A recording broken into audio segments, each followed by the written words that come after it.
Today we have a do-it-yourself diff cover for the 8 1/4 build that we're doing, and the diff covers nowadays go for about $125, you know, a good one. I'm not big on the other ones. I like really thick steel. There's all kinds of different materials out there that they make these diff covers out of, and I was looking at some do-it-yourself ones because I'm all about doing it myself, and some of them are pretty expensive. But this one here, I wasn't expecting it to be tacked all together. The other companies that you buy them from, you have to hold them, make sure you get all this straight, make sure you don't mess all this up while you're welding it together.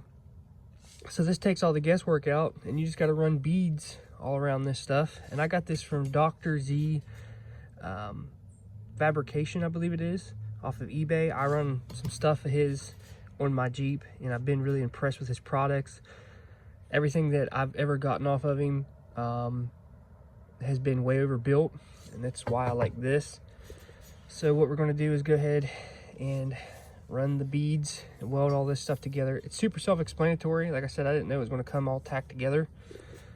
Another thing is it comes with all the hardware that you need for the thickness of the diff cover. I mean, look at that. Look how thick that is. It comes with the plug. I actually went ahead and screwed it in.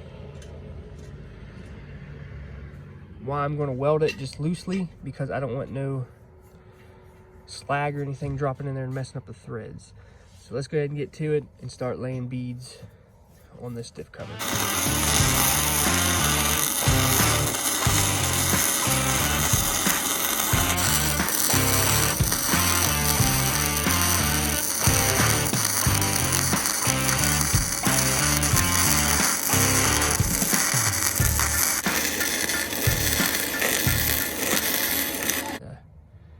It holds water, that it doesn't leak, and I'm just going to leave it like that and paint it black.